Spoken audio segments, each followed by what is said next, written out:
திருக்குறள் சிந்தனை. நினைத்தல், சொல்லல், செய்தல் ஆகிய 3 வழியாக நல்வினை, தீவினை ஆகிய 2 வினைகளும் தோன்றுகின்றன. மனம், வாக்கு, காயங்களின் செயல்கள் நல்லனமாக இருந்தால் நல்வினையாகும், தீயன ஆனால் தீவினையாகும். நல்வினை இன்பத்தை கொடுக்கும், தீவினை துன்பத்தை உழைக்கும்.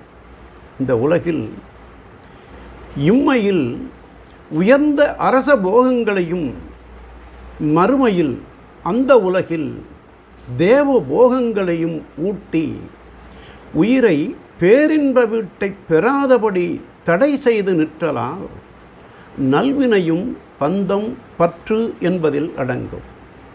அவ்வினையும் அதனையும் நீங்கினால் அளவிலா இன்பமாகும். இருள் என்பது மடமை, அறிவு என்பது தெளிவான ஒளி.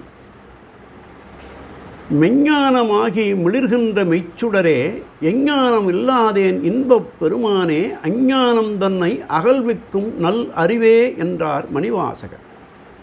ஆகவே எவ்வகையிலும் வெய்ய துயரங்களை உழைத்து அல்லல்களே செய்வன ஆதலால் அந்த 2 வினைகளும் ஒழிய வேண்டுமானால் ஆறா அன்போடு இறைவனை நினைத்து மனம் உருகி போற்றுக என்று தெய்வப்புலவர் கடவுள் வாழ்த்து அதிகாரத்தில் இருள் சேர் இருவினையும் சேரா இறைவன் பொருள் சேர் புகழ் புரிந்தார் மாட்டு என்றார்.